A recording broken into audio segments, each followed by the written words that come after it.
à toutes, bonjour à tous, bienvenue pour ce nouveau rendez-vous de la DITP, un format maintenant bien connu. Tous les mois, la Direction interministérielle à la transformation publique vous propose ce rendez-vous en partenariat avec Acteurs Publics Solutions pour échanger sur les enjeux d'innovation publique, sur les enjeux de transformation publique. On est le 11 décembre, on va parler France Expérimentation. France Expérimentation, comment innover en dépassant les freins juridiques. On va vous présenter ce dispositif interministériel qui accompagne les projets d'acteurs économiques qui ont un dispositif innovant et dont le développement peut être parfois freiné, bloqué par des dispositions législatives ou réglementaires. On vous dit tout de France Expérimentation jusqu'à 10 heures et puis ensuite on donnera la parole à trois responsables d'entreprises qui portent des projets autour de la transition, de la décarbonation écologique. Vous avez, vous le savez, la possibilité de réagir, de témoigner à la droite de vos tablettes, à la droite de vos écrans. Vous avez un onglet chat et un onglet questions. Allez-y, posez vos questions. J'essaierai de les relayer tout au long de la matinée que nous passons ensemble. Bonjour Sébastien Malangeau. Vous avez le micro, je vous en prie. Vous êtes responsable du programme France Expérimentation à la DITP. On a conçu cette matinée ensemble. Alors expliquez-nous, France Expérimentation, quels étaient les besoins initiaux? Pourquoi ce dispositif? Alors, merci d'abord de nous donner l'occasion à l'équipe France Expérimentation de présenter le dispositif. Alors, les besoins initiaux, ils étaient doubles. Alors, le premier, résumé simplement, c'était d'essayer de rapprocher le temps de l'innovation du temps du droit. Évidemment, c'est deux dynamiques qui sont très différentes. Et des réglementations qui ont été conçues il y a 5 ou 10 ans à raison, on va dire, en fonction de l'état de l'art, peuvent se révéler finalement un petit peu dépassées parce que des solutions technologiques ou autres permettent de répondre aux objectifs, mais plus forcément avec les contraintes prévues par ces textes. Le deuxième objectif principal, c'était tout simplement d'offrir un dispositif, un espace pour permettre aux innovateurs, plus globalement, de remonter leurs besoins d'adaptation du cadre juridique auprès des pouvoirs publics. Et donc l'esprit de France Expérimentation, son objet initial, c'est de favoriser la mise en place d'expérimentations juridiques, c'est-à-dire la mise en place de cadres juridiques dérogatoires à titre temporaire et évalués dans le cadre d'un protocole d'évaluation. Et puis France Expérimentation, sur cette base-là, ça a connu 2 versions, une première en 2016 où on a testé le dispositif qui était basé à Bercy, porté par le ministre de l'économie de l'époque. Et ensuite, en 2018, le président a souhaité faire évoluer le dispositif avec un portage interministériel rattaché au Premier ministre, à la Première ministre aujourd'hui, et donc placé sous l'autorité du délégué interministériel à la transformation publique. La régie vous montre les slides qui accompagnent votre propos. France Expérimentation, c'est la slide 1. Aider les innovateurs confrontés à des blocages juridiques. On va regarder la slide numéro 2, la régie, sur comment ça marche, si je puis dire. Expliquez-nous, Sébastien Malangeau, comment ça fonctionne. Oui, on voit la slide. Bien sûr. Alors, très concrètement, France Expérimentation, je sais que le terme est un peu galvaudé, mais c'est le fait, c'est un guichet interministériel. Donc, en fait, c'est une équipe de pilotage placée sous l'autorité du DITP, une équipe commune direction des entreprises et direction de la transformation publique, qui reçoit les demandes portées par les acteurs économiques, qui les expertise et qui ensuite va saisir un réseau interministériel. Donc, je vais peut-être essayer de préciser un petit peu notre champ d'application. Oui. Donc, France Expérimentation, ça permet à tout acteur, et c'est vraiment important de le dire, ça peut être une entreprise, un étudiant, un citoyen, une association ou une collectivité publique, qui souhaite développer ou faire usage d'un bien ou d'un service innovant et qui considère, selon son analyse, que ce n'est pas possible en l'état du droit. Donc dès lors qu'on est dans ce cadre-là, vous êtes parfaitement légitime à solliciter France Expérimentation. Et ensuite, finalement, France Expérimentation va s'appuyer sur l'expertise de tous les ministères pour vous apporter une réponse et voir s'il est souhaitable de faire évoluer ce cadre juridique. Peut-être pour préciser, en revanche, qu'on n'est pas, c'est aussi important. Oui, on n'est pas un coupe-fil, puisque c'est un dispositif sur la base du principe d'égalité devant la loi. Lorsqu'on va accorder une dérogation ou une modification, elle doit pouvoir s'appliquer à tous les acteurs sur un territoire selon le protocole appliqué. Donc on ne peut pas désappliquer un dispositif pour un acteur unique. Si votre projet est faisable en l'état du droit, même si les règles sont complexes, on n'a pas cette capacité à lever ce blocage. Et ensuite, on a une limitation juridique que tout le monde comprendra, elle est double. Si la norme bloquante se révèle in fine être prévue par un texte européen ou international, la France ne peut pas y déroger seule, donc on ne peut pas intervenir. Et si la norme bloquante est du niveau d'une collectivité, si c'est un dispositif en matière d'urbanisme qui rend difficile votre projet, France Expérimentation n'a pas vocation à intervenir à ce niveau-là. Voilà. Important de dire ce que c'est et ce que cela n'est pas. On l'a vu à la régie, on peut remettre la slide 2. Un acteur économique, un projet innovant, un blocage législatif, je vais y arriver, ou réglementaire. Alors voilà les principes, vous allez les détailler plus avant, mais on sera dans une quinzaine de minutes avec trois intervenants. On peut les saluer, les remercier d'être là. Ils seront en direct, Patrick Emiel de Novo Nordisk, Sahen Aguilon de Once for All, elle nous expliquera ce dispositif, et Christophe Aubé de l'association Rob Agri, qui témoigneront de France Expérimentation. Pourquoi était-il important, Sébastien Malangeau, de donner la parole à ces trois intervenants?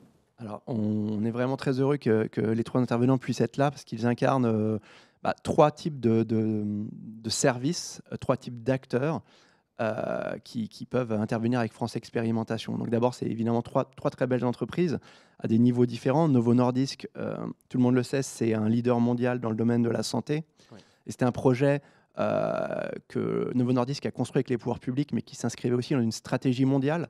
Donc ça permet d'éclairer aussi que France Expérimentation peut être insérée dans des stratégies de niveau monde.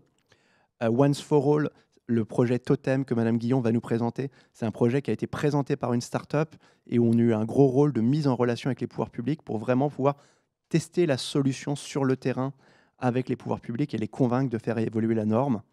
Et puis Rob Agri, c'est très intéressant, c'est un projet de robotique agricole et ça vise à aider à structurer cette filière stratégique et s'assurer que la France peut vraiment être une base de développement pour une filière stratégique au niveau mondial.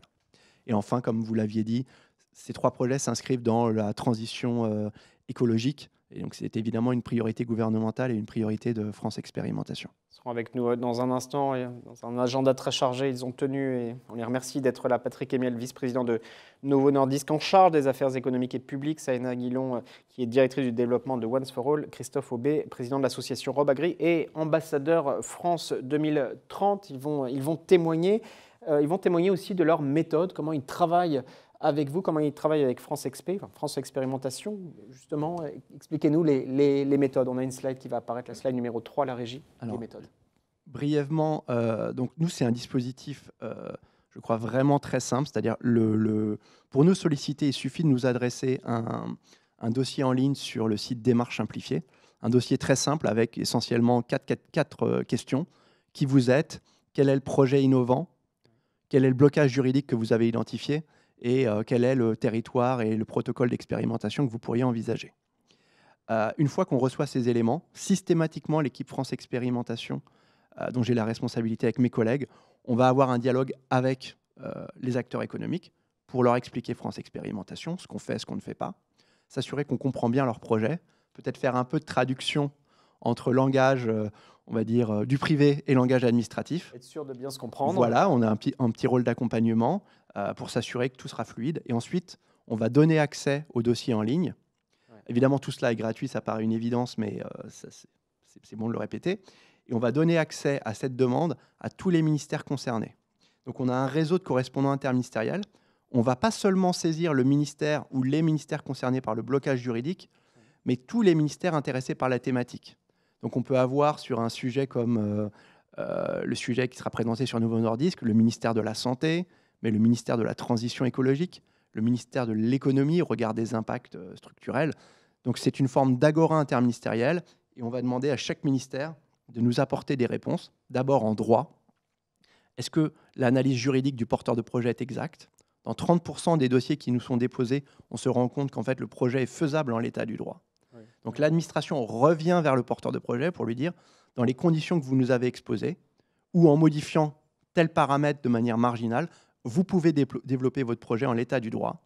Ou alors, il existe déjà des dispositifs... Je reviens sur ce point, puis c'est mentionné. Ça veut dire qu'il y a un blocage d'apparence qui n'existait pas, finalement. Ça veut dire que la réglementation étant complexe, parfois, les acteurs privés... Et l'idée de France Expérimentation, ce n'est pas de passer nécessairement par un cabinet d'avocats. La plupart du temps, les acteurs nous sollicitent directement. On demande d'identifier le blocage, Mais si l'acteur, en toute bonne foi, pense que le point X, Y est bloquant, c'est à l'administration, et on remercie tous les réseaux de correspondants, de contre-analyser et de dire, contrairement à ce que pensait le porteur de projet, les dispositions X, Y, Z permettent le développement du projet. Où il est possible de solliciter le préfet pour activer une dérogation auprès de la DREAL, etc., par exemple. Donc on va d'abord aider les porteurs, et ensuite, si le blocage est confirmé, et qu'il est bien, on va dire, dur, dans ce cas-là, chaque ministère va se prononcer en opportunité. Oui, le projet ne peut pas se faire aujourd'hui, mais est-ce qu'on pourrait envisager de faire évoluer la réglementation pour permettre à ce projet, à des projets équivalents, de se développer dans le futur? Je pourrais préciser ça ensuite. On va le développer. Il y a une question, et continuez à poser vos questions dans le chat sur la droite de vos onglets. Une personne qui dit il y a quelque chose. Alors, on va parler de l'administration, ce que ça dit de l'administration, mais sur les méthodes, il y a une approche d'une certaine manière un peu sur mesure, personnalisée. Vos réponses sont adaptées à chaque demande et à chaque porteur de projet. Totalement. C'est vraiment l'idée, j'anticipe un peu la question suivante, mais ce n'est pas du tout gênant. C'est vraiment France Expérimentation, excusez-moi l'anglicisme, mais on va dire, ou en français, c'est un dispositif ascendant ou un dispositif bottom-up, c'est-à-dire c'est un changement de logique des pouvoirs publics. Les pouvoirs publics ne précisent pas, préjugent pas de leur connaissance parfaite de la réglementation et de ce qui se passe sur le terrain. C'est vraiment les acteurs de terrain qui reviennent avec des difficultés concrètes et qui interpellent l'administration, qui nous disent « je ne peux pas », ou je pense ne pas pouvoir, mais de manière un peu argumentée, ouais. À ma connaissance, je ne peux pas développer tel projet innovant, je ne peux pas mettre tel bien ou tel service sur le marché en France, et je souhaiterais le faire, pour les raisons suivantes. Et là, c'est l'administration qui se retourne vers l'utilisateur et qui, se basant sur ces contraintes très concrètes, va lui apporter des réponses. Alors vous anticipez un peu la question que j'ai commencé à vous poser sur ce que ça dit finalement de notre secteur public, de la transformation publique, de l'administration et sa capacité à travailler main dans la main public-privé. Peut-être qu'on n'aurait pas eu cette discussion il y a une dizaine d'années parce qu'il y avait encore une sorte de fossé culturel, fossé de posture. Ce fossé culturel n'est plus possible aujourd'hui parce que l'urgence fait que, et les enjeux notamment de transition font qu'il faut avancer main dans la main. Ça dit beaucoup de cette administration en mode agile, en mode, je le disais, sur mesure, personnalisé. C'est une autre approche de l'administration.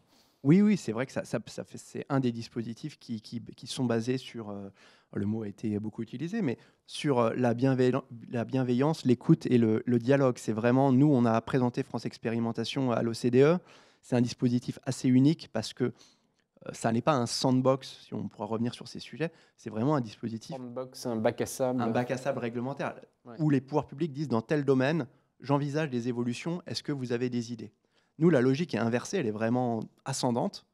On n'a pas d'a priori, je ne sais pas, ni mes collègues, qui va nous solliciter demain. Mais par contre, si un acteur a un problème fondamental de concordance du droit et de ses besoins en matière de projets innovants, il faut qu'il puisse venir nous voir et que l'administration accueille chaque projet, quelle que soit la taille. On accueille des startups, des étudiants, comme des groupes d'une stature mondiale. On accueille tous les acteurs et de se dire... Est-ce qu'il est opportun de faire évoluer le droit pour répondre à ces demandes et à préparer, on va dire, les évolutions du futur? Sébastien Malangeau, il y a quelques questions. Une personne qui dit, avez-vous quelques cas concrets de difficultés? Alors on va les évoquer, mais une question sur les textes, les normes. C'est quoi l'enjeu finalement pour celles et ceux qui nous regardent? C'est quoi l'enjeu à contourner ces textes et ces normes? Est-ce que vous avez des exemples, des types de difficultés pour éclairer celles et ceux qui nous suivent? Bien sûr. Par exemple, aujourd'hui, 2 domaines majeurs de demande de France Expérimentation, mais encore une fois, le champ est ouvert à tout type d'activité. On peut faire de l'intelligence artificielle, on peut faire du logement social, parce que j'ai peut-être obligé de... Tout type d'innovation. Vraiment, si vous avez un bien ou un service innovant, ce n'est pas que de la techno. Si c'est du logement social, des nouvelles conditions de logement social, on a traité des projets, on continue à en traiter. Tout est ouvert, tous les champs de l'activité économique au sens le plus large. Mais des domaines d'actualité forts, on a beaucoup de demandes dans le domaine de la réutilisation des eaux usées, ouais. Des nouvelles technologies qui permettent des process beaucoup plus sécurisés et des textes qui ne permettent pas ces usages, donc interpeller les pouvoirs publics là-dessus.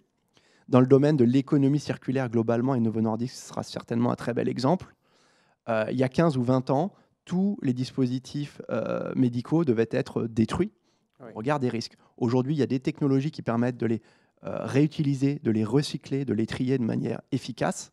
Ce serait un non-sens de ne pas faire évoluer le cadre. Donc vraiment, c'est des exemples concrets de ce qu'on peut faire. Mais tous les champs sont possibles. Vous avez répondu à M. De Villers, qu'on salue finalement. Il y a la montée de nouvelles problématiques, particulièrement en matière de transition, de nouveaux usages, et les dispositifs doivent s'adapter à ces nouveaux usages. Hein. C'est bien ça. Sur le... Alors, on va lancer la table ronde dans quelques instants, mais peut-être là, on est Sébastien, le 11 décembre 2023. C'est quoi la feuille de route? C'est quoi la suite pour 2024? Alors, la suite pour 2024, c'est d'abord de nous faire mieux connaître. On est un dispositif, voilà, on vous en remercie. Vraiment, je crois que toutes les équipes sont convaincues de l'efficacité de France Expérimentation. Je vous donnerai un chiffre, enfin 2 chiffres qui seront éclairants. Le premier, c'est France Expérimentation, ça marche dans 56% des cas sur les dossiers éligibles. On va dire 90% des dossiers sont éligibles. Et donc 90%. Ouais. Et sur ces 90%, 56% des demandes obtiennent une réponse positive, qui peut être de 3 types. Ouais. La première, c'est vous pouvez développer votre projet en l'état du droit, on va vous l'écrire, on va vous l'expliquer. 2 autres hypothèses, vous ne pouvez pas développer votre projet en l'état du droit, et là, on va construire un cadre expérimental avec vous.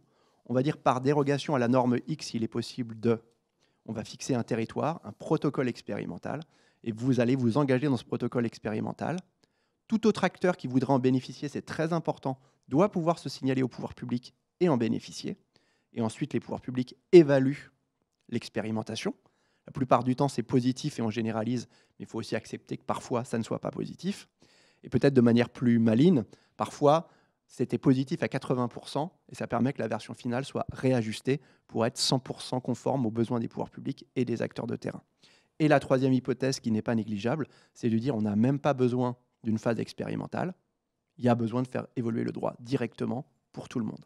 Important de souligner, ça revient dans les questions et les questions du chat, que c'est très en synergie, en coopération, en collaboration, ces expérimentations. Ce n'est pas descendant, vraiment, vous vous inscrivez. C'est vraiment l'idée, je réinsiste, l'idée réelle de France Expérimentation, c'est vous êtes un innovateur, vous avez un problème de droit structurant, comment l'administration peut vous aider à développer votre projet. On va essayer de mobiliser toutes solutions possibles. Donc les solutions principales que j'ai exposées, c'est notre outil. Mais si jamais on connaît un autre dispositif de l'État qui peut vous aider plus efficacement, on sera très heureux de vous transférer vers cet autre dispositif. L'important, c'est de trouver une solution pour faire émerger les innovations en France. Et avec, vous l'avez dit, on va le voir avec les intervenants dans un instant, tout cela est très ancré dans les territoires. Vous donnez la parole. Bien sûr, c'est totalement ancré dans les territoires. Et pour rebondir sur 2024, on a 2 perspectives. La première, c'est on a un dispositif qui s'appelle France Expé Administration, qui est plus orienté vers les services de l'État. Et l'idée, c'est de l'ouvrir plus largement aux collectivités territoriales et aux services de l'État qui auraient des projets innovants, pas forcément strictement dans la sphère économique. Oui. C'est de poursuivre et de monter en puissance sur le côté transition écologique, France Nation Verte, d'avoir encore plus de projets qu'on peut accompagner pour aider les acteurs à faire cette transition en France. Et puis, récupérer globalement plus de projets. Je vais déjà anticiper une réponse. Aujourd'hui, France Expérimentation, selon les années, c'est à peu près 80 demandes par an. C'est bien, mais on pense qu'il y a beaucoup plus d'acteurs qui pourraient nous solliciter et on est à votre disposition pour le faire. Alors, il est possible qu'à l'issue de notre échange, ça explose. Puisqu'il y a des questions, une dame, ce dispositif peut-il concerner l'innovation publique et sociale ? Alors, aujourd'hui, c'était un peu à la limite, mais c'est très clairement la perspective. Et dans le doute, il faut nous contacter, on expertisera. Et on comprend qu'il y a une volonté globale des pouvoirs publics d'élargir et de faire évoluer le dispositif. Donc voilà, il y a une attente, il y a une demande. Un autre monsieur qui nous salue. J'ai un projet concernant le reconditionnement des stylos insuline pour utilisation multiple. Je ne maîtrise pas forcément le sujet, mais voilà. Je pense que le sujet est totalement dans le champ. Après, est-ce qu'on pourra y donner une réponse positive ou non? C'est les ministères qui se prononceront, mais vous êtes dans le champ de ce qu'on peut traiter. C'est parfaitement logique. Donc, continuez à témoigner. Et donc, celles et ceux, on va basculer sur la table ronde de la régie, mais celles et ceux qui nous suivent, donc on tape France Expé, innovation. France Expérimentation, vous arriverez sur le site de la DITP. Vous pouvez nous contacter. Il y a une adresse fonctionnelle. Je pense qu'à la fin de la présentation, on a notre adresse. Vous pouvez directement déposer le dossier, c'est la voie logique. Oui. Mais si vous avez un doute, écrivez-nous un mail, on montera un rendez-vous avec vous et on pourra vous dire si votre dossier est éligible ou non. C'est le service qu'on vous doit. Le message est passé. Et l'adresse qui est apparue dans le chat, c'est France Expé, ça. Oui, voilà. Ouais. C'est dans la slide qui apparaît. France france-expérimentation.ditp@modernisation.gouv.fr. Bon, il y a même l'adresse de la... Ben voilà, il y a toutes les coordonnées. On va essayer de mettre ça dans le chat. Merci beaucoup. Merci beaucoup. Vous restez avec moi, Sébastien Malangeau. Vous êtes responsable du programme France Expérimentation à la DITP, mais un portage DITP, direction DGE aussi, direction générale des entreprises. Qu'est-ce que cela dit concrètement? La parole à des porteurs de projets, à des responsables d'entreprise. Patrick Amiel va nous rejoindre, vice-président de Novo Nordisk, Saena Guillon, directrice du développement de Once for All, et Christophe Aubé, qui est président de l'association Rob Agri et ambassadeur France 2030. Je vais y arriver, nous rejoindre. Continuez à poser vos questions sur la droite de vos tablettes, sur la droite de vos écrans. On essaye de les relayer. Si c'est trop technique, vous reviendrez individuellement vers les personnes. Bougez pas, on lance la table ronde, le regard croisé plutôt, dans un instant. À tout de suite.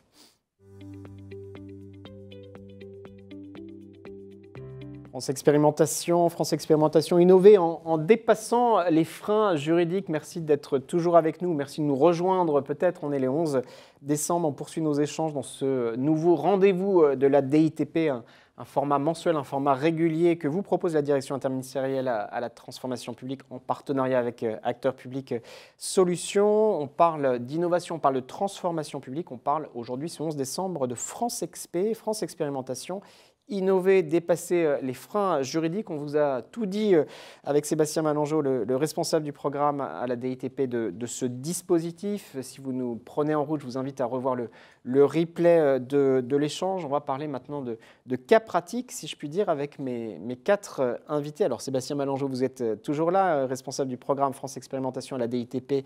On va relayer les questionnements. Il y a pas mal de questionnements qui viennent sur le chat. Continuez à poser vos questions. À vos côtés, Christophe Aubé, bonjour. Vous avez le micro. Vous êtes président de l'association Rob Agri que vous allez nous présenter. Vous êtes aussi ambassadeur de France 2030. Patrick Amiel, bonjour. Bonjour. Merci d'être avec nous, vice-président de Novo Nordisk. Vous allez nous présenter votre structure, vice-président en charge des affaires économiques et publiques. C'est bien ça.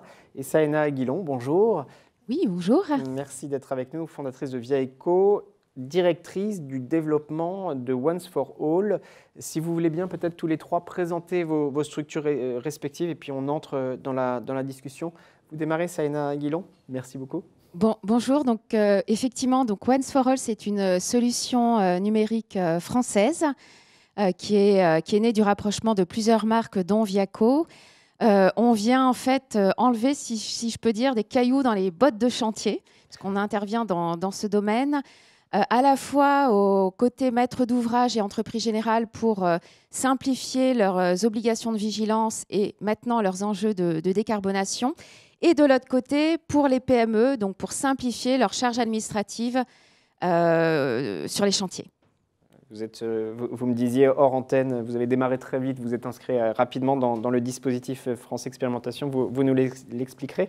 Patrick Amiel, un mot, plus qu'un mot d'ailleurs, si vous voulez bien. On parlait santé tout à l'heure dans le chat, Novo Nordisk. Oui, merci. Alors effectivement, Sébastien l'a dit tout à l'heure, nous sommes un des leaders mondiaux de la santé, mais aussi une entreprise de santé centenaire. On fête nos 100 ans cette année. Et puis, on a des racines danoises importantes. Nous sommes une fondation à la base et on occupe une place, on va dire, assez importante dans le paysage pharmaceutique, puisque notre attention est portée sur l'environnement. Donc la maîtrise de l'empreinte environnementale, c'est-à-dire notre stratégie environnementale qui est mondiale et qui s'appelle Circular for Zero. Donc ça veut dire qu'on s'engage sur les années à venir à avoir effectivement une stratégie environnementale ambitieuse, avoir un impact carbone neutre sur l'environnement, on va dire en 2030, sur tout ce qui est transport et opération, et puis après atteindre plutôt le scope 3 avec tout ce qui est fournisseur aux alentours des années de 2045. Alors on intervient essentiellement dans les maladies chroniques graves, donc diabète, obésité, hormones de croissance et d'autres pathologies encore, et ce qui implique pour nous des traitements au long cours. Des traitements au long cours. Si on prend l'exemple du diabète, eh bien effectivement, les patients, on leur offre des solutions thérapeutiques sous forme de stylo-injecteurs. Et on va y venir par la suite, puisque ça fait l'objet aussi de notre discussion aujourd'hui, pour plus de confort. Et nous fournissons en gros chaque année dans le monde à peu près 600 millions de stylos injecteurs, ce qui représente 12 000 tonnes de plastique. Donc nous, on a cette envie aussi de décarboner, de recycler, et on va y venir. Et puis, en France, on a 25 millions à peu près de patients qui sont traités avec des solutions thérapeutiques, de stylos plus exactement, pardon, utilisés chaque année par les personnes traitées en France.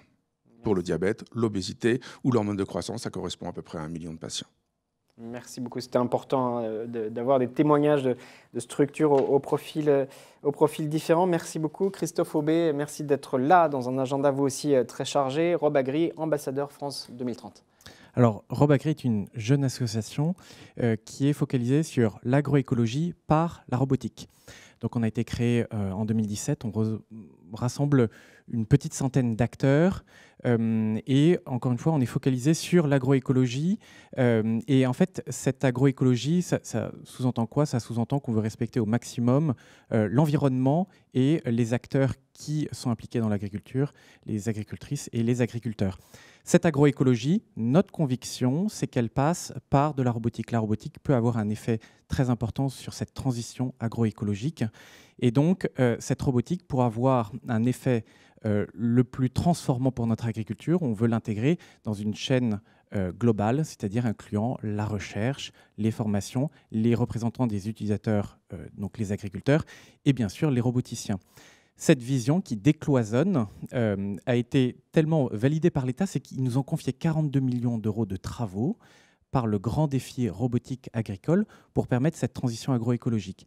Donc ce grand défi robotique confié à Rob Agri est un chantier énorme d'innovation. Et ce chantier d'innovation, si on n'est pas aligné avec les pouvoirs publics, on va perdre du temps. Et donc effectivement, Rob Agri est engagé sur cette transition agroécologique par la robotique et en accord avec les pouvoirs publics à tous les États, à tous les étages, pour pouvoir engager cette transition. Merci beaucoup, Christophe Aubé. Sébastien Malangeau, on le disait, tous les projets peuvent être concernés. Les intervenants en témoignent ce matin. Ça continue à parler, à réagir dans le chat. Et la personne qu'on mentionnait juste avant, vous pouvez voir le replay si vous nous prenez en route, dit « Mais comment on fait? Merci pour votre réponse rapide. Comment procéder, s'il vous plaît, pour vous inscrire ?» Alors, vous avez tout expliqué, hein. On se rapproche de vous, vous avez une approche personnalisée, etc. C'est bien ça. La manière, tous les trois, dont vous êtes inscrits, dont vous vous inscrivez dans le dispositif France Expérimentation, quels sont les enjeux pour vous? Quelles sont les réponses à apporter à vos besoins en matière de simplification? Comment vous inscrivez dans France Expérimentation? Pardon. Alors, je dirais c'est tout simple. Comme l'a dit Sébastien, il suffit juste d'aller sur le site. On a quelques questions et on y répond. C'est assez rapide. À l'époque, en 2018, lorsqu'on a utilisé ce dispositif, donc on était à Start-up, on était une dizaine de personnes dans l'entreprise. On a donc lancé ce dossier. On a eu rapidement une réponse de la part de l'équipe France Expérimentation. Concernant notre problématique, si je peux en parler maintenant, on a adressé la problématique du panneau de chantier et notamment de sa mise à jour. Donc, sur les chantiers, vous avez l'obligation d'inscrire physiquement le nom des intervenants. Et ce qu'il faut savoir, c'est que sur un panneau de chantier, au démarrage du chantier, vous avez à peu près 30% des intervenants qui sont désignés, ce qui suppose que vous en avez 70% qui vont être désignés en cours de chantier.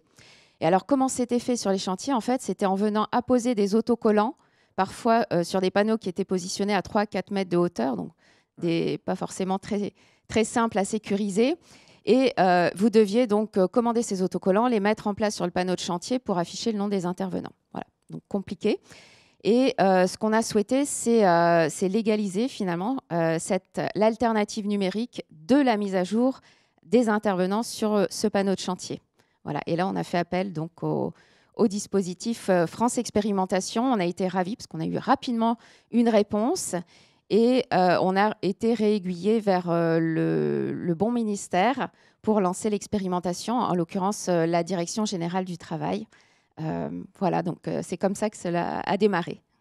un accompagnement que vous nous expliquerez. La régie, pendant qu'on poursuit l'échange, si vous voulez bien remettre les slides 1, 2 et 3 au fur et à mesure de la discussion, ça dit beaucoup, hein, et de vos méthodes, aider les innovateurs confrontés à des blocages juridiques, les moyens, la démarche.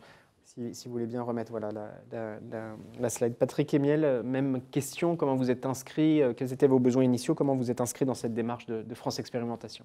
Alors notre volonté était effectivement de mettre un programme qu'on appelle Returpen en place et qui vise à donner une seconde vie en fait au stylo injecteur. J'ai parlé tout à l'heure de stylo injecteur, c'est vraiment très important au sein de notre entreprise pour toutes les solutions thérapeutiques qu'on peut offrir aux patients. Et donc, on s'est retrouvé dans une situation où, en fait, actuellement, les stylos injecteurs sont soit incinérés, soit enterrés ou mis dans les ordures ménagères. Donc, il y a aujourd'hui un éco-organisme qui s'appelle Dastri, qui en gros s'attache un petit peu à tout ce qui est agent infectieux, et donc tout ce qui est, on dit, piquant, coupant, tranchant. Donc ça ne rentrait pas dans ce domaine-là. Il y a Cyclamètre, que vous connaissez tous, qui en gros, vous ramenez vos médicaments à la pharmacie, les médicaments qui sont dits médicaments non utilisés. Ouais. Et donc il y avait en gros un no man's land où il n'y avait pas de place pour en gros récupérer des stylos injecteurs avec le souhait de les recycler. Donc du coup, on s'est effectivement adressé à France Expérimentation.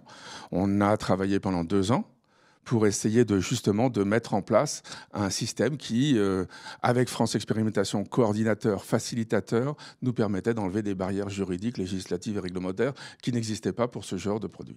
Parce que ce genre de produit, comme vous dites, au fond, c'est un nouvel usage qui est apparu, qui n'existait pas il y a 10 ans. Oui, tout à fait. Et puis nous, on avait surtout, on va dire, à cœur de maîtriser notre empreinte plastique. Ouais. Donc c'était ça, c'est toujours dans notre logique de stratégie globale, internationale et aussi en France. On l'a fait sur notre site de production avec l'installation de biomasse, une transition éco en place, écologique.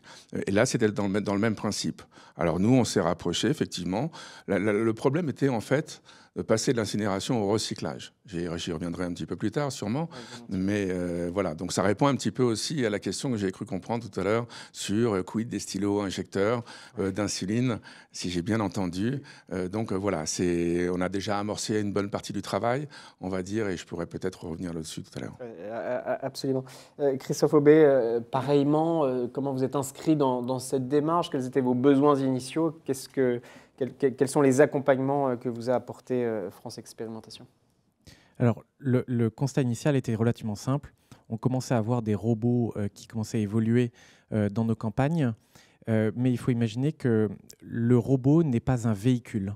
Le robot est une machine qui suit d'autres réglementations que nos propres véhicules personnels. Et donc, ces robots n'ont absolument pas le droit de pouvoir se déplacer sur des routes ou même des chemins privés accessibles au public. Donc en fait, ça réduisait énormément la possibilité offerte aux robots, alors qu'on avait garanti qu'il y avait un impact agroécologique énorme en utilisant les robots.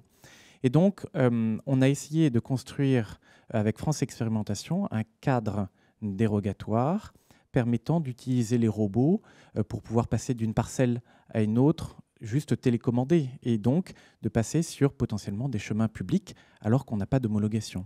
Ou alors de pouvoir utiliser ces robots donc de manière complètement autonome pour faire des demi-tours sur des chemins publics ou privés accessibles au public pour pouvoir vraiment rendre utilisables les robots et en tout cas accélérer le déploiement de ces robots. C'est dans ce cadre-là et cette problématique-là qu'on a porté à France Expérimentation, et donc tout ce cadre dérogatoire qui inclut un certain nombre de comment on rend visibles les robots, comment on garantit la sécurité sur ces espaces partagés que sont les routes pour déployer plus massivement les robots. Merci beaucoup. Vous intervenez quand vous le souhaitez, Sébastien Malangeau. Une question qui revient dans le chat, qui revient aussi les personnes inscrites. 500, plus de 600 personnes se sont inscrites et nous ont écrit sur le fait que la réglementation évolue moins vite que les technologies. La réglementation évolue moins vite que les technologies, que les usages. Vous l'avez évoqué. Vous en faites le constat également? Alors, Oui, et en même temps, comme toute transformation, il faut du temps et c'est d'abord de convaincre aussi les hommes et les femmes qui sont sur le terrain, parce que ça a été en fait le plus gros du travail de cette phase expérimentale, c'était d'aller recueillir aussi le feedback finalement des différents intervenants, que ce soit les inspecteurs du travail, que ce soit les entreprises de travaux, les maîtres d'ouvrage, la CRAMIF, toutes les parties prenantes en fait d'un projet. C'est voilà, un des intervenants. Oui. Qui est un des intervenants qui est donc aussi concerné par ce panneau de chantier. Donc finalement, c'est vrai que ça prend du temps, mais c'est aussi il faut toute transformation et doit se faire avec la participation de toutes les parties prenantes. Donc c'est normal. C'est normal que ça prenne un peu de temps, c'est normal que les technologies, les usages, les attentes, les besoins, ce que vous avez mentionné, aille plus vite qu'une réglementation qui doit s'adapter et qui s'adapte. Oui, tout à fait. Alors, aujourd'hui, le programme REDURPEN dont j'ai parlé, effectivement, il est en place depuis 1 an. On a mis à peu près 2 ans au total avec France Expérimentation pour y arriver, pour aboutir à des publications au journal officiel. Alors c'est là où j'aurais tendance à dire, oui, il a fallu quand même travailler dur. Ça n'a pas été facile parce que c'est un guichet unique, c'est un guichet interministériel, il faut aller voir un petit peu partout. Donc on a été voir effectivement au niveau du service de la Première ministre, on a été bien sûr au ministère de la Santé, au ministère de la Transformation de la fonction publique, au ministère de la Transition écologique et la cohésion des territoires, les directions, on va dire les administrations centrales ou les directions administratives telles que la Direction générale des entreprises, la Direction générale de la santé. Donc ça fait beaucoup de choses. Et heureusement que France Expérimentation était là pour nous faciliter aussi les échanges. Néanmoins, on a eu besoin d'un décret en Conseil d'État pour utiliser, en gros, pour autoriser le recyclage des stylos, ce qui n'existait pas. C'était ça la problématique. Donc ça a autorisé les recyclages des stylos injecteurs pré-remplis dans le cadre de cette expérimentation pour une durée de 5 ans. Ça veut dire qu'aujourd'hui, et ça répond un peu à la question de tout à l'heure, toute personne qui veut rentrer dans ce process l'est grâce à ce décret en Conseil d'État. Stylo, injecteur, pré-rempli. Et ensuite, il nous a fallu 2 arrêtés. Un arrêté pour, en gros, le cahier des charges, la candidature, qu'est-ce qu'il faut dire, qu'est-ce qu'il faut demander, qu'est-ce qu'il faut apporter. Et encore un arrêté propre, celui-ci à Novo Nordisk, qui est en gros, Novo Nordisk est autorisé à recycler les stylos injecteurs qu'il va, en gros, récupérer au travers de ce programme. Donc oui, tout un marathon, je dirais, mais pour y arriver. Attends, Sébastien, je vous en prie. Si vous me permettez de rebondir sur les interventions de Saïna et de Patrick, c'est vrai qu'il faut être très clair, le temps du droit sera toujours plus lent que le temps de l'innovation et par essence, il y aura un décalage. Mais si j'essayais de le synthétiser, on peut dire qu'il y a 3 temps. Il y a d'abord le temps de la prise de conscience collective des pouvoirs publics. Elle peut être plus ou moins rapide, parfois elle peut être très longue. Et donc là, on a la chance avec la France Expérimentation d'avoir des acteurs de terrain qui remontent des problèmes très objectifs. Et ce que nous, on peut faire à France Expérimentation dans ce travail interministériel, c'est mettre tous les acteurs publics autour de la table et rapidement leur demander de se positionner. Après, il y a 2 autres étapes. Il y en a une sur laquelle on n'a pas de pouvoir dérogatoire, c'est-à-dire s'il faut modifier un décret en Conseil d'État, ça passe par décret en Conseil d'État. Si c'est la loi, ça passe par la loi. Et donc tout le monde peut comprendre que pouvoir prendre un engagement sur quand et si une loi sera adoptée, c'est compliqué. Décret en Conseil d'État, c'est compliqué. Ça, on ne peut pas intervenir et ce temps-là, il est incompressible. Mais là où on peut encore intervenir au-delà de la prise de conscience, c'est s'assurer qu'entre le texte 1 et le texte 2, on ne perd pas de temps et qu'on passe tout de suite, en gros que le transfert de charge d'un texte 1 à un texte 2, s'il y en a 2, se fasse de la manière la plus rapide possible. Et ça, c'est l'engagement qu'on peut prendre. Par contre, sur le processus d'adoption des textes, on n'a pas de pouvoir dérogatoire. Vous accélérez là où vous pouvez le faire, Christophe Aubé, sur ces enjeux de temporalité, le temps de la législation, le temps des textes, par rapport au temps de l'innovation. Vos dispositifs sont très innovants. Alors, moi, il y a une chose sur laquelle je suis convaincu, c'est que quand la loi a trop d'avance sur l'innovation technologique, on a un effet contraire qui a plutôt tendance à nous bloquer. Donc, être dans une logique où l'innovation sollicite les pouvoirs publics pour pouvoir donner un cadre réglementaire ou un cadre dérogatoire est plutôt une logique qui me convient, si tant est que cette période où les besoins, où la dérogation est identifiée et le moment où elle est applicable, où on a l'autorisation de pouvoir déroger à la règle, à la loi, au décret, il ne faut pas qu'il soit trop long. Donc il y a un point qui est très important, c'est que la séquence de je remonte un besoin du terrain et le cadre réglementaire évolue est plutôt bon. Maintenant, il ne faut pas que la deuxième partie de cette séquence soit trop longue et donc finisse par essouffler l'innovation qui ne voit pas de débouché sur le territoire français. Oui, juste une petite remarque pour corroborer ce que vous dites. C'est, si j'ai bien compris, vous avez mis à peu près 2 ans également. Nous avons mis 2 ans, vous avez mis un peu plus. Oui, moi j'ai mis 5 ans. Voilà. Alors c'est effectivement énorme, surtout pour une start-up. 5 ans, c'est juste impossible à tenir. Enfin, on ne peut pas tenir pendant 5 ans, effectivement. Néanmoins, bon, il y a eu des événements qui n'étaient pas envisageables ou envisagés comme le Covid, qui a fortement ralenti les actions du ministère du Travail. Donc, c'était... et donc, on a complètement stoppé un petit peu le programme pendant cette période. Et oui. Défendre aussi le ministère du Travail, c'est que votre expérimentation est attaqué. Hein. Non. Mais sur les 5 ans, votre expérimentation est achevée et maintenant c'est généralisé. Donc c'est pas exactement, c'est pas 5 ans pour que ça démarre. C'est que maintenant 5 ans c'est fini et tout le monde peut le faire en France de manière définitive. Donc, ça remet un peu le calendrier. C'est toujours long, mais c'est l'intégralité du process. Et vous êtes inscrit au tout début de la démarche. Hein, exactement. Et donc et puis ce que je disais, c'est que il faut aussi prendre en compte le temps du changement, le fait d'aller à la rencontre de chaque partie prenante. Et ça, c'est un point important. Et heureusement qu'on a pu compter aussi sur des pionniers dans le secteur, que ce soit les fédérations, la fédération, la FFB de Lyon, et puis des acteurs et des maîtres d'ouvrage qui ont bien voulu tester l'expérimentation. Donc ça, c'est aussi un point important.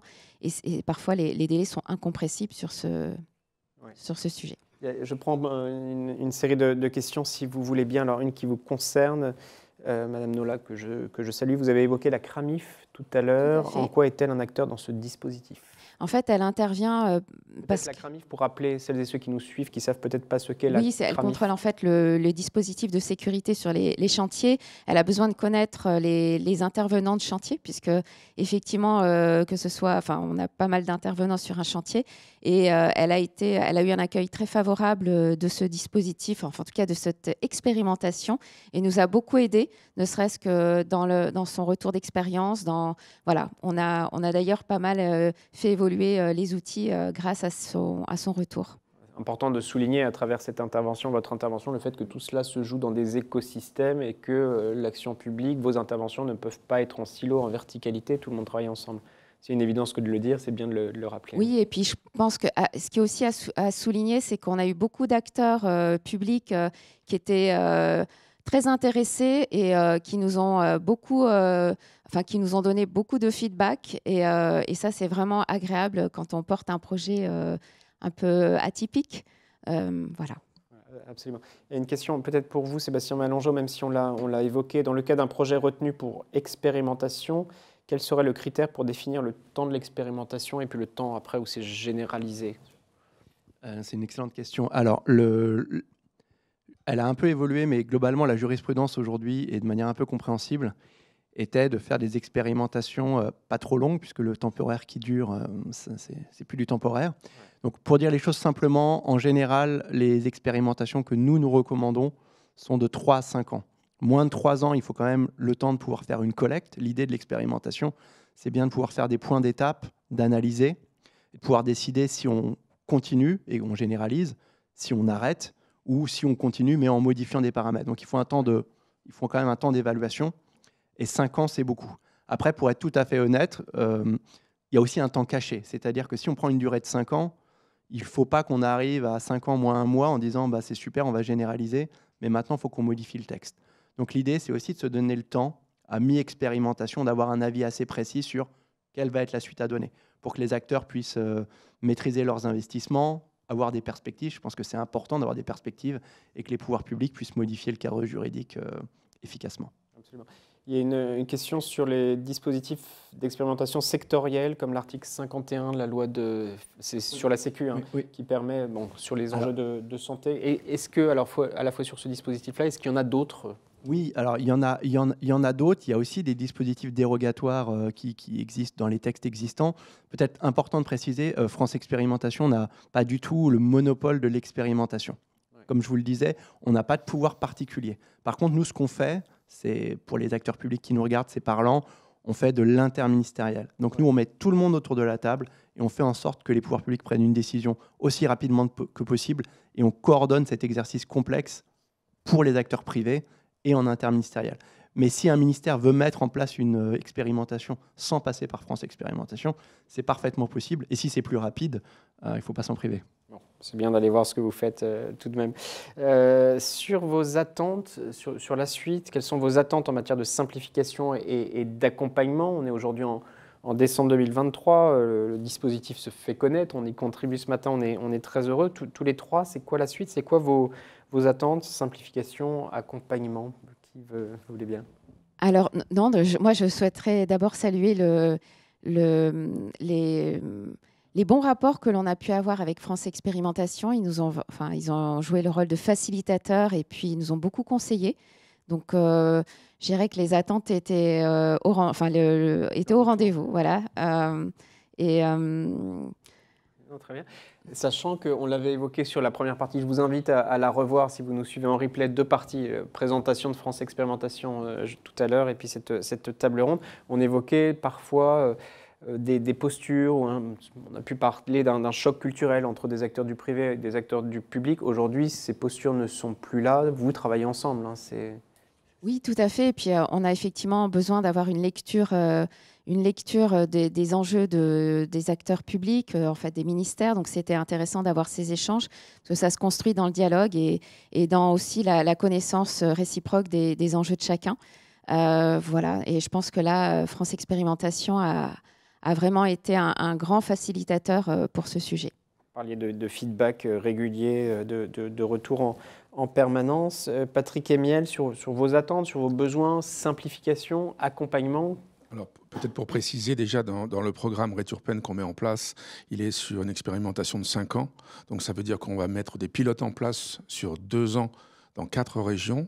Donc, Centre-Val de Loire, là où on a notre site de production également, les Hauts-de-France, l'Île-de-France et la Normandie. Et puis après, on va essayer d'extrapoler, on va essayer, je dis bien essayer, parce que ça va être là aussi une problématique qu'on risque de rencontrer, mais on va extrapoler à toute la France d'ici 5 ans. Le principe de RETURPEN, c'est en gros le patient dans ces régions qui utilise un stylo injecteur a 2 manières de, en gros, nous le renvoyer. C'est soit il va donner au travers d'une enveloppe spécifique ces stylos utilisés à la pharmacie qui, elle, l'envoie sur un site du côté d'Orléans. Et soit on a mis en place un système par la poste avec, en gros, des enveloppes affranchies dans lesquelles il met ses stylos, le patient, et il les renvoie directement. Ça arrive sur notre site de production à Chartres. Et de ces 2 entités, Orléans ou Chartres, ça repart au Danemark. Et c'est là que c'est recyclé. Donc on a cette particularité, c'est qu'on renvoie au Danemark. Et au Danemark, on a une société qui s'appelle Zirk, qui est d'origine norvégienne, implantée au Danemark, et qui va recycler en gros tous les stylos reçus après avoir fait tout un traitement, désinfection, etc., tout le processus. Et on va pouvoir en gros recycler 85% de chaque stylo, en gros 10,6 grammes de CO2 gagnés à chaque fois. Et pour en faire, alors soit des chaises. Alors, la petite anecdote, c'est qu'un jour, j'ai mis la chaise qu'on faisait recycler avec 120 stylos sur une table de bureau pour bien comprendre ce que c'était et à quoi on arrivait. Et puis, ça peut être aussi des globes de luminaires. Et puis, plus récemment, on étudie, par exemple, au Royaume-Uni, parce que ce programme n'est pas que français, il est aussi au Danemark, il est au Royaume-Uni, au Brésil et en France. D'autres pays se préparent. Ils sont en train de regarder au Royaume-Uni la possibilité de faire des caddies en plastique pour les supermarchés. Donc on a quand même plusieurs options de recyclage et on ne fera pas un stylo pour un stylo. Parce que la réglementation nous l'interdit en France, par exemple. Et puis, en tout cas, ce n'est pas pour maintenant. Peut-être en 2030 ou 2045, selon notre programme. Ce que je pourrais dire simplement là-dessus, c'est aujourd'hui, quand on regarde en gros les stylos collectés et recyclés dans les pays comme le Royaume-Uni ou le Danemark, on est à 450 000, 600 000 en 2 ans, à peu près 3 ans. Ouais. En France, là, au bout d'1 an, on est à 3000 stylos. Oui. Donc il y a quand même un gap, et c'est de par l'expérimentation, c'est de par aussi à nous de continuer à persévérer, à travailler avec les pharmaciens, D'une part, on s'aperçoit que la voie postale quand même marche beaucoup mieux. Ça, c'est quelque chose dont on s'est aperçu. Après, il y a peut-être aussi, dans ces pilotes qui sont mis en place, un besoin d'aide aussi encore des pouvoirs publics sur comment motiver les ARS, comment motiver les régions, comment nous aider à faire valoir le projet. Aller au-delà un petit peu d'un simple pilote et un projet d'une entreprise, mais aller dans quelque chose dont on veut qu'il devienne en gros quelque chose de courant par la suite. Ouais. Donc voilà, c'est peut-être ça nos attentes aujourd'hui. Quelque chose qui relève du faire savoir, hein. Le savoir-faire, vous l'avez, faire savoir, travailler de pédagogie, d'explication. Et ça va dans le sens un petit peu de tout ce qui est en gros décarbonation aujourd'hui. Nous, on est par exemple chef de file, notre DG, directeur général, pardon, il est chef de file de la feuille de route de décarbonation pour les entreprises de santé. Donc on veut pouvoir aussi prendre en compte tous ces phénomènes. Donc ça s'intègre tout à fait dans la démarche. Notre atelier de ce matin, il va y contribuer. J'espère qu'on passera de 3000 à beaucoup plus quand on se reverra et vous viendrez avec un caddie, c'est ça, et des chaises. Un caddie, une chaise, des globes luminaires, on viendra avec tout. Et on aura sûrement trouvé d'autres choses d'ici là. Vous allez refaire la décoration ici. Saïna Guilan, je vous en prie. Oui, j'ai peut-être une proposition parce qu'effectivement, quand on a lancé le projet sur les panneaux de chantier, notre objectif, un panneau de chantier, à la fin du chantier, c'est un déchet. Et on souhaitait aussi aller plus loin sur le recyclage de ces panneaux. Pourquoi pas utiliser des matériaux recyclables? Ça serait l'idéal, parce que finalement, on vient créer du déchet. Fin de chantier. Bon, c'est un tout petit déchet, mais à l'échelle du nombre de chantiers en France, ça commence à faire. Et il y a peut-être une passerelle, avoir peut-être un produit recyclé qu'on pourrait réutiliser pour les panneaux de chantier, puisqu'aujourd'hui, les panneaux sont plus petits, puisqu'on a ce QR code qui permet la mise à jour en temps réel des intervenants. Et donc, on peut peut-être aller encore plus loin. Voilà, j'ai trouvé peut-être... voilà. On est en train de développer de nouvelles filières, de nouveaux développements en direct. C'est formidable. Merci beaucoup. Je vous en prie, Christophe Aubé, sur ces besoins de simplification, d'accompagnement encore là. Alors, deux éléments sur lesquels on va continuer à travailler activement. Le premier, c'est sur le dispositif actuel. Comment on peut encore plus simplifier et donner l'accès aux différents roboticiens. Il y en a 45 en France, il y en a autour de 90 en Europe qui viennent en particulier en France. Donc comment on simplifie le dossier pour permettre à toutes ces sociétés d'être en règle vis-à-vis de cette dérogation. Donc simplifier, c'est éviter de faire juste des navettes de documents, mais co-construire le document de demain pour son acceptabilité. C'est-à-dire qu'il faut que les gens acceptent de rentrer dans ce dispositif-là. Donc ça, c'est le premier volet sur lequel on va continuer à travailler. Le deuxième volet, c'est on a des nouveaux cas d'usage. On va commencer à parler des tracteurs autonomes. On va parler de machines qui vont commencer à évoluer avec toujours plus d'autonomie, avec des risques nouveaux, avec des cas d'usage nouveaux. Et avant de demander des dispositifs France Expérimentation qui identifieront des cas d'usage extrêmement bien cadrés, eh bien, on va essayer de co-construire en avance de phase un pré-cadre réglementaire. Je ne sais pas quel va être le dispositif exactement, mais en tout cas via France Expérimentation, pour pouvoir permettre à nos acteurs de dire, écoutez, allez-y, prenez l'initiative de l'innovation, on va vous couvrir ou on va trouver un cadre qui va vous permettre soit accentuer l'innovation, en tout cas accentuer le risque autour de cette innovation dans un cadre bien maîtrisé et donc finalement avec un risque réduit. Sébastien Malangeau, anticiper les nouveaux usages. On voit, vous écoutez que tout cela va très vite, des perspectives qui se développent en direct même sur le plateau. On peut anticiper, vous y travaillez, anticiper les usages à venir et du coup le cadre qui s'y rattache. Alors, pas France Expérimentation individuellement, parce que comme je vous l'indiquais, nous on est vraiment là pour répondre à la demande des acteurs. Et c'est plutôt la logique inverse de ne pas présupposer, mais vraiment de reprendre les demandes du terrain. Mais en revanche, là on se retrouve tous. C'est qu'une très grande partie du travail de France Expérimentation, c'est la mise en relation, la mise en réseau, et que acteurs privés, acteurs publics apprennent à se connaître et à comprendre leurs contraintes. Et donc, comme le disait Christophe ou Patrick, sur une première expérimentation, il y a un réseau d'experts, aussi bien côté privé, public, qui se met en place. Et l'idée, c'est évidemment de capitaliser là-dessus, sur ces échanges, de ne pas retaper à des portes individuellement et s'épuiser là-dedans, mais d'avoir ces gens qui vont déjà penser le coup d'après ou le coup encore d'après et permettre d'avoir un maximum de fluidité dans l'adaptation du cadre. Parce que vous êtes là, alors il y a des délais temporels incompressibles, un décret, qui vous le disiez, qui passe au Conseil d'État, mais par contre vous êtes là pour réduire tout ce qui peut l'être en termes de temporalité. Patrick Emile. Oui, juste un point. C'est effectivement, on parlait tout à l'heure des articles 51 avec un genre de projet pilote en santé, un projet pilote en région, extrapolable ou pas, pour faire en gros pour essayer de trouver d'autres manières de financer. On parle là maintenant de France Expérimentation avec des projets qui vont entre, tu disais 2 à 5 ans, 3 à 5 ans. Donc en gros une période de 5 ans. Après, ce qu'il faut voir aussi, c'est très bien. Ça ne gêne pas pour autant dans certains projets, mais il y a aussi une compétition européenne. Donc ça veut dire qu'il y a aussi d'autres pays qui arrivent à avoir une réglementation qui permet d'être plus rapidement prête et mettre en place des systèmes comme celui-là. Pendant que nous, on met Réturpen, par exemple, en place grâce à France Expérimentation, que je salue, et d'ailleurs pour lequel j'encourage tout le monde à le faire, vraiment. Il y a quand même 2 ou 3 pays qui viennent de mettre un programme similaire à Réturpen chez nous en place. Ouais. Et ça va vite.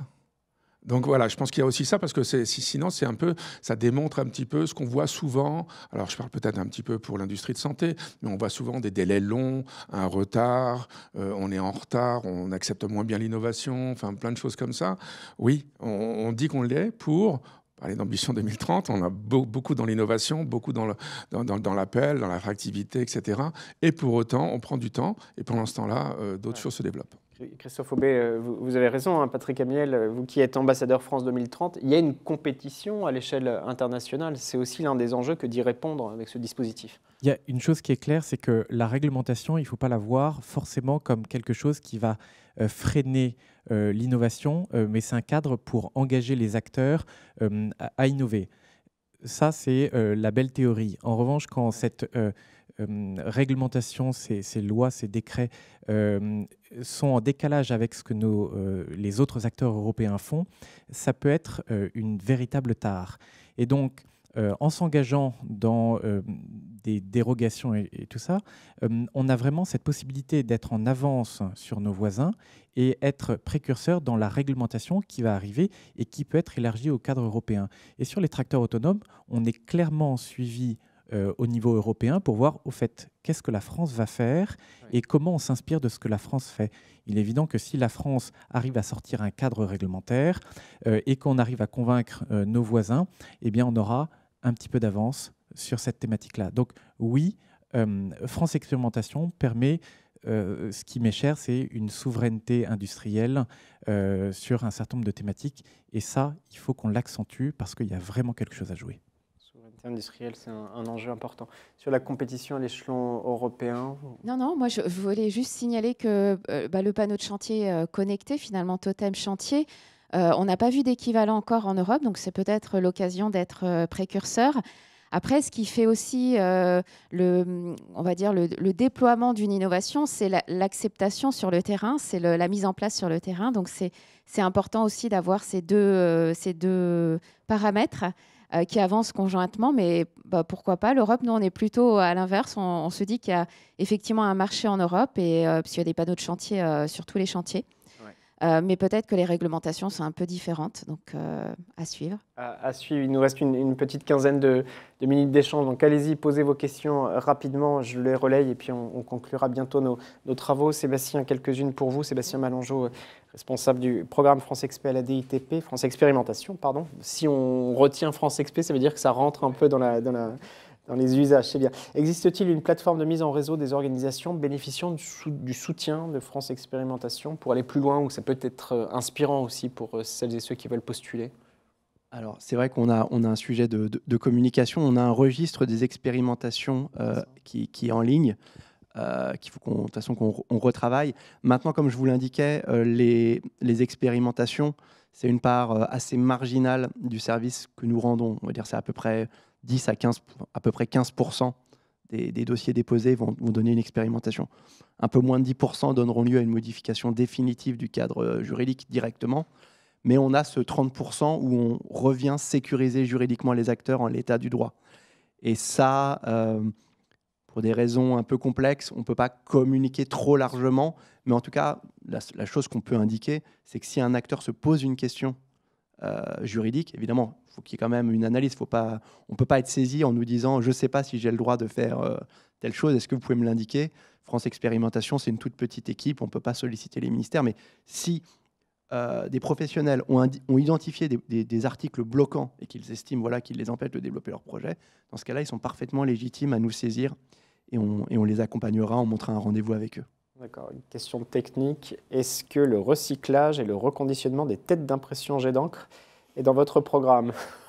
Je ne sais pas, mais peut-être... Je ne crois pas qu'on ait d'expérimentation là-dessus. Je ne sais pas si c'est possible en l'état du droit, mais si ça ne l'est pas, vous pouvez bien sûr nous solliciter. Mais on n'a pas vu passer de projet en la matière. Recyclage et reconditionnement des têtes d'impression jet d'encre. On balaye tous les sujets. Et peut-être une dernière question en lien avec la compétition internationale. Existe-t-il des dispositifs similaires à France Expérimentation dans d'autres pays européens? À votre connaissance, a priori pas. Alors, pas sur ce schéma-là, à notre connaissance. En tout cas, nous, quand on a eu des échanges à l'OCDE, donc c'est tous les pays occidentaux, voilà, pas sur ce schéma-là. C'est-à-dire pas sur une logique où on part de la demande individuelle comme ça, mais par contre, il y a des dispositifs de bac à sable réglementaires qui se développent un peu partout en Europe et en France également. Vous vouliez intervenir sur le... Alors effectivement, nous on a présenté effectivement le dispositif France Expérimentation à un certain nombre d'acteurs européens et ils sont extrêmement curieux de voir comment ça fonctionne parce qu'ils n'ont pas a priori ce même dispositif. Alors c'est pour la filière agricole et sur la partie innovation dans le milieu agricole. Donc c'est peut-être pas représentatif, c'est sûrement pas représentatif de ce qui peut se passer dans leur pays plus généralement, mais en tout cas dans notre filière il n'y avait rien et encore une fois on a quelque chose à transmettre sur ce dispositif qu'on pourrait peut-être faire partager plus largement. Ouais. Vous le disiez, sur les enjeux de santé, évidemment, tout cela se joue beaucoup au niveau européen. Oui, tout à fait. Et puis il faut à un moment donné que la France ne soit pas non plus le vilain petit canard qui a toujours un peu des timings un petit peu très longs, qui a des systèmes administratifs, réglementaires, on va dire un peu rudes, très, très sélectifs. Donc on a besoin aussi d'un peu d'agilité, de flexibilité, de manière à pouvoir être, entre guillemets, créatif pour aller dans le sens de notre politique. Une dizaine de minutes d'échange encore. On va poursuivre l'échange, mais posez vos questions et je relayerai une dernière fois. Il y avait pas mal de questions dans le chat sur des conseils, sur la manière d'appréhender ces enjeux, de s'inscrire dans la démarche. J'espère qu'on y a répondu, on a fait au mieux. Mais qu'est-ce que vous dites à celles et ceux qui nous regardent? Que dites-vous aux entrepreneuses, aux entrepreneurs en puissance qui sont confrontés à vos problématiques ou alors qui ont envie de se lancer? Quels conseils vous pourriez leur donner? Question difficile, mais s'engager Non, un conseil tout simple. Je pense que il faut bien identifier le blocage réglementaire ou légal. Et une fois qu'on l'a bien identifié, il ne faut surtout pas hésiter à déposer un dossier parce que c'est relativement simple. Hein. Voilà, je pense que... Et puis, on ne peut que gagner à la fin. Donc... puisque vous avez directement accès aux équipes France Expérimentation et de fait la capacité à avoir un relais auprès des ministères aussi. Donc lancez-vous, je dirais. Lancez-vous à la fois pour celles et ceux comme vous qui se développent, mais aussi celles et ceux peut-être qui ont un projet entrepreneurial. Hein. C'est les deux. C'est bien ça, Sébastien Mélangeau. Le micro. Pardon, si je peux rebondir, je remercie Saïna. C'est, comme vous l'avez vu, l'enjeu clé, c'est l'anticipation. Nous, dans France Expérimentation, on n'attend pas que votre projet soit financé, bouclé et puisse démarrer demain. Mais on sait que le temps aussi de l'industrie ou de l'innovation, il est relativement long. Je veux dire, si vous en êtes à la phase où vous voulez développer un projet, il n'est pas encore mûr, mais en regardant sur une petite analyse juridique, vous vous dites « j'ai l'impression que je ne peux pas le faire en l'état du droit français ». C'est probablement le bon moment pour venir nous voir, parce que si les pouvoirs publics vous disent « banco, on y va », en même temps que vous développez les solutions techniques et le financement, nous, on modifie le cadre juridique. Et encore une fois, ce n'est pas un engagement que les acteurs prennent. C'est-à-dire, si par malheur, on a eu des expérimentations où malheureusement, en cours de route, une entreprise a changé de projet, voire a disparu, ce qui peut arriver. Voilà, il n'y a pas de contrat, il n'y a pas de dédit. Les pouvoirs publics prennent la bonne idée, mais de toute façon, ils se basent sur votre idée individuelle pour raisonner collectivement. Ouais. Donc l'acteur de départ, on le remercie parce que c'est le pionnier qui nous aide à mieux penser et à défricher.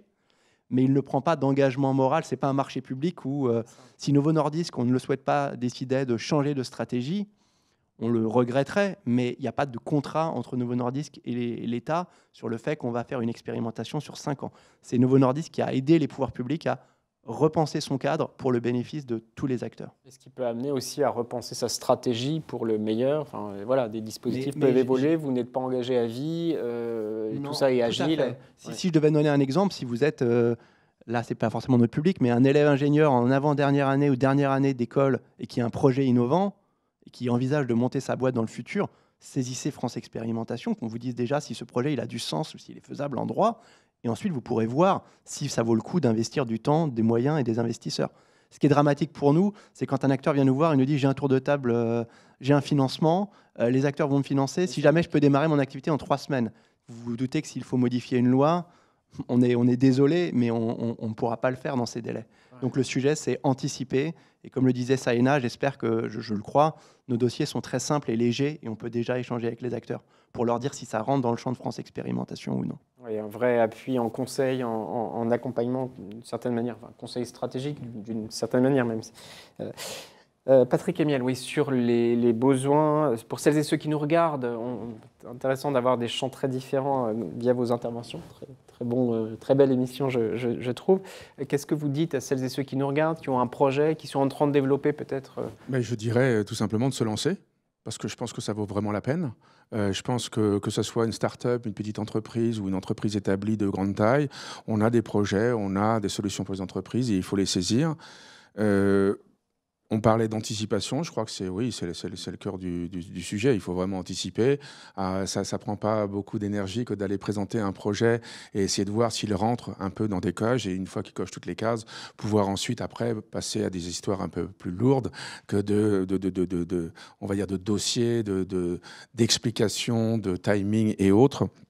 Donc oui, après il y a aussi toutes les sociétés qui pensaient à quelque chose et qui, au travers des différentes expérimentations qui ont été mises en place, des différents projets, les nôtres comme bien d'autres, peuvent s'y greffer.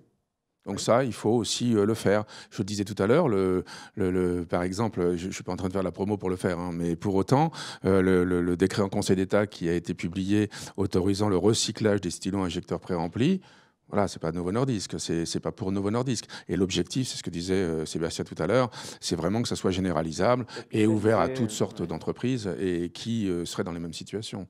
Donc voilà, je pense qu'il y a 2 aspects, peut-être. Vous êtes d'accord? La régie, pendant qu'on conclut nos échanges, continue à faire passer les slides 1, 2, 3, 4 qui expliquent bien, si vous voulez bien. Sur celles et ceux qui nous regardent, vous leur dites quoi? Alors, en tant qu'entrepreneur, en parallèle, le cadre réglementaire est clé. Le cadre réglementaire peut faire échouer un projet d'entreprise parce qu'on avait oublié tel élément. Et donc, il faut faire particulièrement attention à l'utilisation, le cas d'usage, le cadre pour se lancer dans l'entreprise. Et j'en ai fait les frais dans un projet passé. Donc, il faut absolument s'assurer que c'est réalisable ou que ce sera réalisable.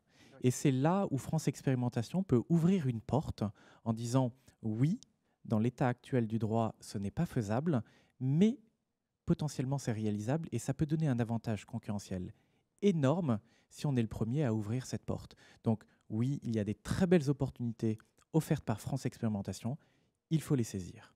Merci.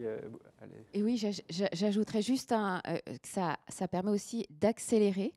Parce qu'il y a l'anticipation, mais en fait, le résultat, effectivement, quand un décret passe, c'est que ça accélère, en l'occurrence, dans l'exemple que je porte, le processus de simplification des démarches de mise à jour des panneaux de chantier. On a digitalisé aussi la demande d'agrément des sous-traitants et aujourd'hui, grâce à ce décret, on va pouvoir avoir une mise à jour des panneaux de chantier en automatique. Donc, on n'aura même plus de ressources à dédier. Donc, on va aller plus loin encore dans la simplification et ça, c'est un point très important et effectivement, la réglementation est clé.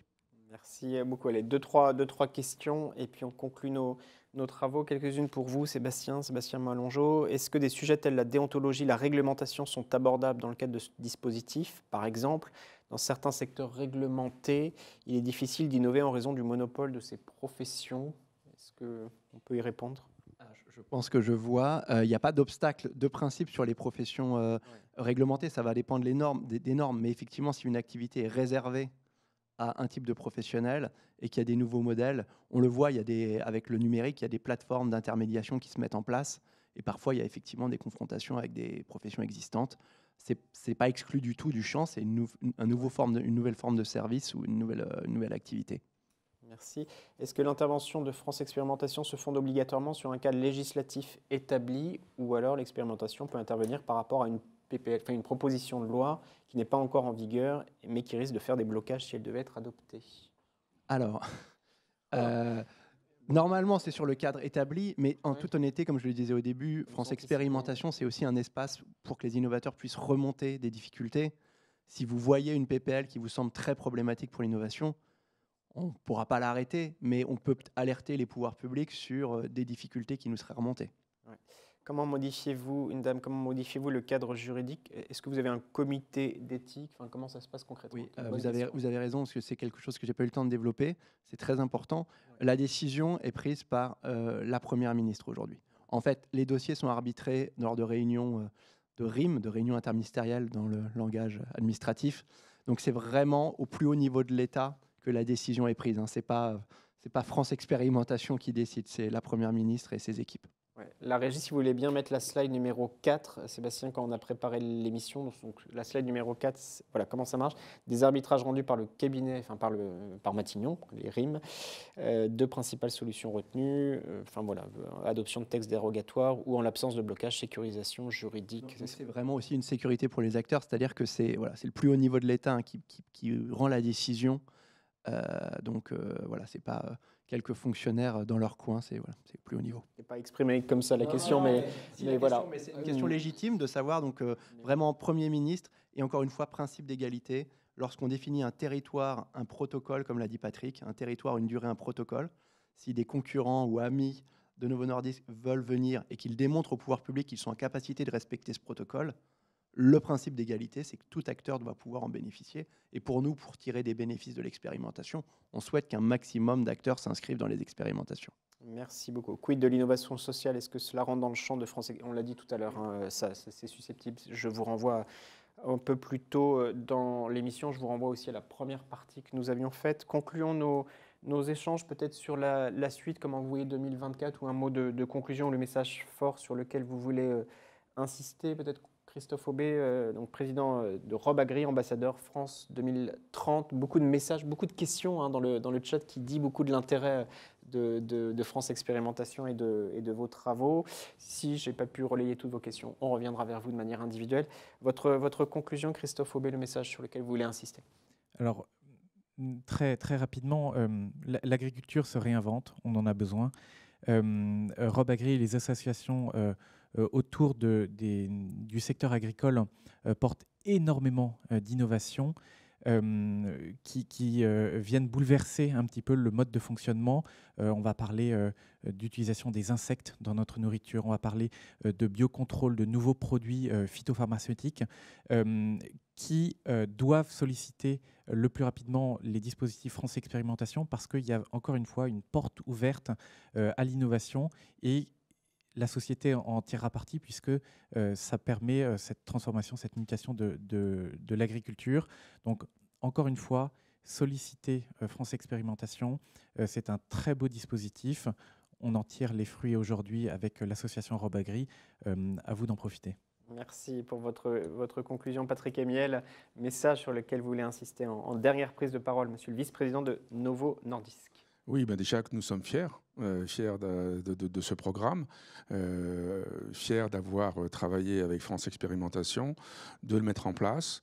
J'espère maintenant qu'on va vraiment se développer. On a une part du travail à faire vraiment pour, on va dire, démontrer, parce que c'est ça qu'on va devoir faire aussi, c'est démontrer à France Expérimentation que les pilotes ont mis en place marchent et que c'est extrapolable et que ça va dans le bon sens des choses. Peut-être aussi un accompagnement au niveau des territoires, au niveau local. Je parlais des ARS tout à l'heure, etc., d'autres pouvoirs publics. Je pense que c'est important aussi, pas forcément ne compter que sur l'entreprise elle-même pour mettre en place tous ces projets. On a suffisamment d'outils aujourd'hui, je pense, pour pouvoir se développer. Donc voilà. Les ARS, les agences régionales de santé. Merci beaucoup Patrick Amiel. Saïna Guillon, votre conclusion, le message sur lequel vous voulez insister pour terminer nos échanges. Déjà, remercier les équipes de France Expérimentation et la DGT avec lesquelles on a beaucoup travaillé pendant ces années. C'est vrai que le secteur de la construction, on touche avec le panneau de chantier à un symbole du secteur de la construction. Donc, c'est aussi un moyen de réinventer ce symbole. Et puis d'aller plus loin sur l'écologie. Alors, c'est une petite marche, mais comme on dit, il faut poser les cailloux et d'aller aussi plus loin sur la simplification, parce qu'aujourd'hui, on en a besoin. Il faut vous expliquer, vous enlevez les cailloux dans la chaussure. Dans les bottes de chantier. Dans les bottes de chantier. Merci beaucoup. Allez, Sébastien Malangeau, merci beaucoup de cette émission, de cet atelier. Vous l'avez dit tout à l'heure, on peut renvoyer vers votre conclusion. 2024, encore beaucoup de choses, faire en sorte que ce dispositif simple qui marche continue de se développer, le faire savoir, le savoir-faire est là, le faire savoir pour les entrepreneurs en puissance. Et quelque chose me dit que là, demain ou aujourd'hui, ils vont revenir vers vous rapidement. Un petit mot de conclusion. Vous êtes là pour l'écosystème, vous êtes là pour celles et ceux qui ont des vocations, des envies ou qui sont très pragmatiquement confrontés à une situation bloquante. C'est tout ça. Non, merci. Merci encore. Et j'en profite, je rebondis sur ce que disait Saïna. D'abord, merci aux acteurs qui nous ont fait confiance et qu'on essaye d'accompagner au mieux. Voilà, l'État, c'est aussi une grosse machine. Mais c'est l'occasion de remercier aussi les ministères qui se mobilisent, parce que nous, on coordonne. Mais notamment, je pense, pour citer les plus engagés, le ministère de la Transition écologique ou le ministère de la Santé sont très sollicités. C'est des sujets complexes. On sait que c'est des sujets prenants pour les équipes, mais voilà, on ne pourrait rien faire. C'est vraiment un réseau. France Expérimentation, c'est tous les ministères et toute l'administration derrière. Vous travaillez dans un écosystème. La régie, je veux bien que vous remettiez la toute dernière slide où il y a les renseignements pragmatiques. Voilà, on voit l'adresse. Sébastien, c'est ça. France-expérimentation, on la met en grand. Merci beaucoup. France-expérimentation.ditp@modernisation.gouv.fr. Je répète, vous le voyez. France-expérimentation.ditp@modernisation.gouv.fr ou sinon vous tapez France Expérimentation. Sur vos moteurs de recherche. Merci infiniment à tous les quatre. Christophe Aubé, Monsieur le Président de Rob Agri, ambassadeur France 2030. Merci dans votre agenda chargé d'être venu témoigner sur notre plateau. Agenda tout aussi chargé pour vous deux. Patrick Amiel, merci, vice-président en charge des affaires économiques et publiques de Novo Nordisk. Saïna Guillon, merci beaucoup d'être venue, directrice du développement de Once for All. C'était un plaisir, Sébastien Malangeau, responsable du programme France Expérimentation à la DITP, d'avoir conçu avec vous cette émission. Je vous renvoie vers les replays. Je vous renvoie aussi vers les 2 premiers épisodes en octobre et en novembre de ce rendez-vous de la DITP. On avait parlé des démarches de vie en octobre et en novembre. Marcel Guénoun, votre collègue, nous avions parlé de la lutte, cette formation pour lutter contre les incivilités et les agressions. On poursuit les rendez-vous de la DITP en janvier. Je vous donne rendez-vous l'année prochaine. Merci beaucoup. À très vite.